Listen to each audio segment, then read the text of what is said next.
Hey everybody, welcome to Dreamland Publications Live, and we shall wait for a minute or so for our viewers to join in.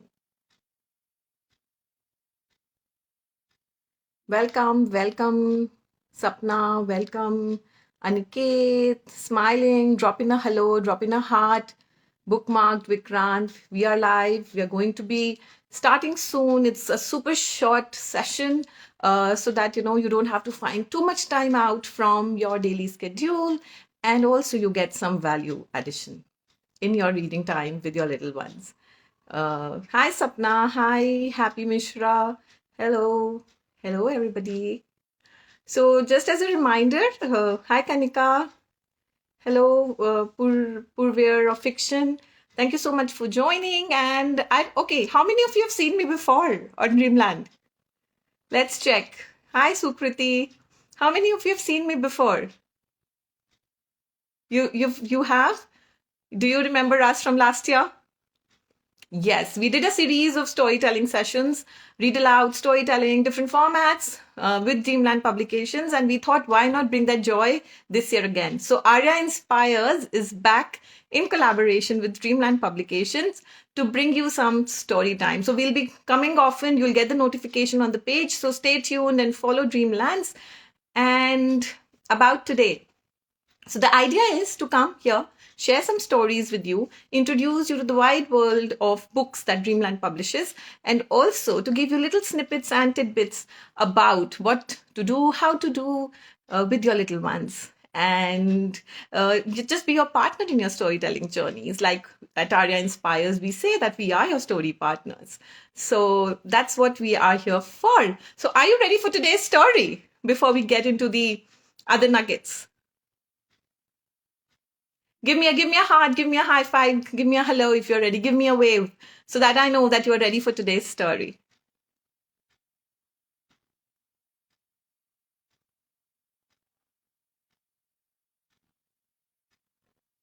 So this book that I'm going to take today's story from is a very good book for a 4-year-old, Diksha. And if you go to Dreamland's website, you will find many more suggestions. So the story that I'm taking today is from this book. I know you will be seeing it inverted, but please bear with us. That's the loophole of using the Insta Live, but we get to see you. Thank you for so many high fives. So the book that we are going to take story from today is 101 Moral Stories book. Okay, before I get into the story, since so many of you are here and you are active, what do morals mean to you?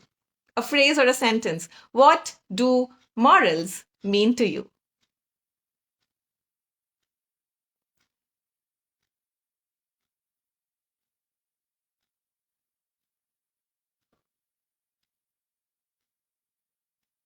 I'm waiting. I'm waiting. What do morals mean to you? You can also give an example of a moral that you think is. After all, we're talking about moral stories today. I am super happy with the first response. Ways how to live a happy life.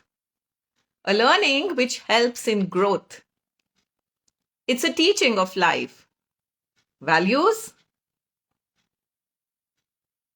Superb, superb. So we didn't get those typical honesty, be honest, don't be loud and shroud and, all those responses. I'm happy that we have an audience which is thinking progressively. And I think it is going to be super fun. And without further ado, let me get into the story. So this story today is about a man who loved to work hard. And he worked hard and he earned a lots and lots and lots of money. Now he earned so much more money than he needed to spend every day. So what did he do? He earned some money and found a nice little place in his village under a big tree, green shadow, hidden from everybody. He would go there every day with the remaining money, dig the hole that he had made near that tree. 1, 2, 3, 4, 5.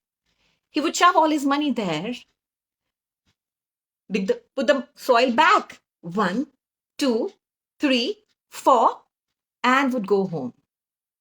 Next day, He would again work hard, earn some money, get it, spend whatever he needed, and saved a large part of it, went to that safe place under the big tree and would dig it. And if you are listening and your little ones are listening too, let's do this together.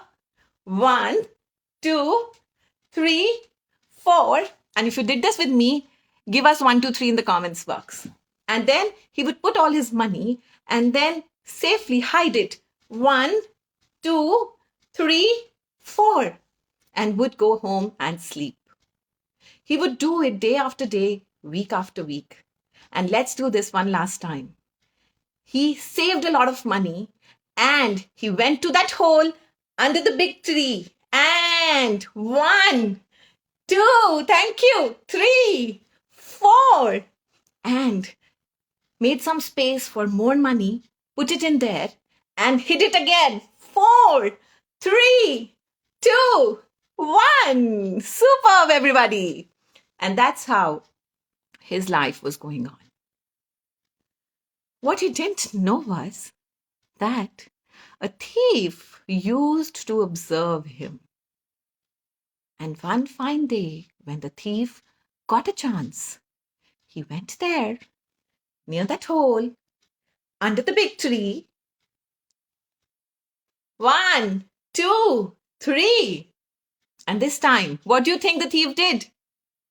He took out all the money and do you think he bothered to put the soil back in? No, it was of no use to him. So he took all the money and ran away from there. Next day, when this miser, so people who don't spend their money and keep collecting it are called misers. So next day when this miser came to look for his riches, he found my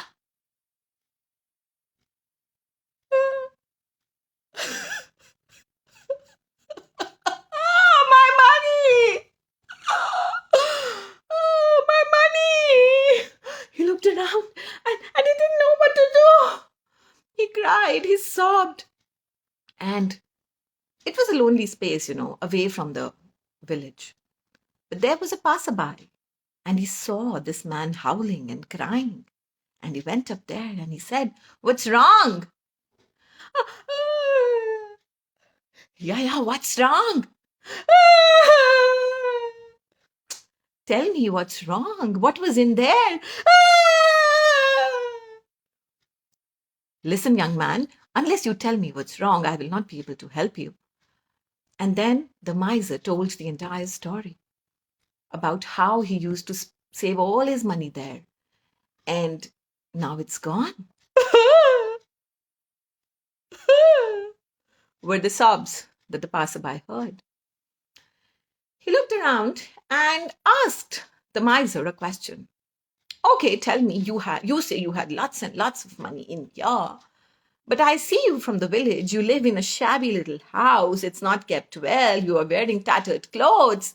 So tell me, if you had this money, what would you do with it? To this, the miser replied, I don't have to do anything with it. I would just look at it. To which this passerby replied, smiling, all right, no worries. I can solve your problem. You can find my money? Yes, I can help you. With that, he went nearby and picked up a big rock and put it in the hole. You said you'll get my money back. You are again cheating me. No, my dear friend, I'm not cheating you. You said that you had loads of money, but you only spent a little, that too meagerly, without taking care of your family and your basic needs. And you were not going to do anything with the money that's stolen as well. You might as well look at this rock and be happy. Just think that it's your money. With that, smiling, the passerby went on to his journey. And the miser, sobbing, howling, still confused, looked at that man and said, I learned a new lesson today. And that's where the story ends, my dear friends. The miser learned his lesson. If you were him, what is the lesson that you have learned? Put it in the chat box. Also, the little ones, if they were listening, can write down or tell us how they are feeling after listening to the story.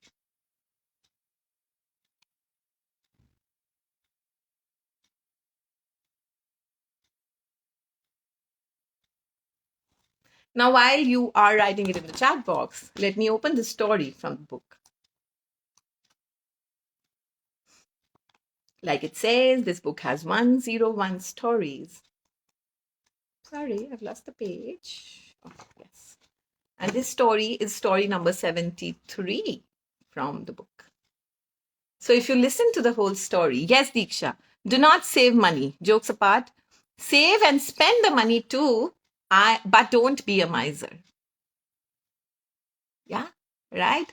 So unless you're earning and not even taking care of your basic needs, that money is as good as a stone. And the book says,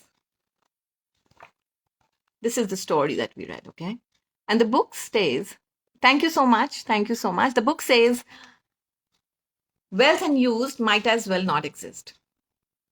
Now I have a little question for you. If you had children listening to you, or there are many people listening to us, what do you think this story can tell us? Did you learn something from that passerby? Did he had a message for you? When I read this story, the passerby had this message of taking things lightly. Now, someone might argue that it was not his money, so it was easier for him to say, maybe so. But we can't say unless we find that passerby loses his money, right? So the point I'm trying to come to is that a story speaks 1,000 words. It speaks in a very, very different way to each one of us. It tells us so many things. And if you were listening, it will be good to get more responses. And if I can hear from you how you were feeling, so then we can talk a little bit about morals and values in today's times with stories. And I think that's something that we all need to discuss upon, contemplate on, and take care of very often. So every story speaks differently to different people. Now, when books like these, with such interesting, fabulous stories, while they do give us a moral, it is always a good idea to, before giving that away to the children, to ask them, how did they perceive it? Maybe somebody listening is just lost in the miser's sadness. Maybe another listener is just lost and want to dig more. Maybe that's the fun part that they've taken away from the story. So while values is one of the strong pillars of our education system, and we cannot go away with values, but sometimes in order to just give moral values of honesty, trust, we forget of these little values which were spoken by some of you in the beginning, like to just have fun together, to live a happy life, to how to grow successfully. And all these things breaks down to little things of life, spending little happy moments, spending some fun time. So I sincerely urge all the parents and the listeners out there, and anybody who will listen to me afterwards, to read the stories and remember these little values of life, of spending time together, of having fun, of getting introduced to a rich and a good language, of just having a bonding time when you're reading together. Or, for example, not pressurizing children to read the content which you find is meaningful. Maybe what they find meaningful, what they find interesting is something that you don't understand because, we have this generation gap, right? So while reading stories, please keep these things in mind.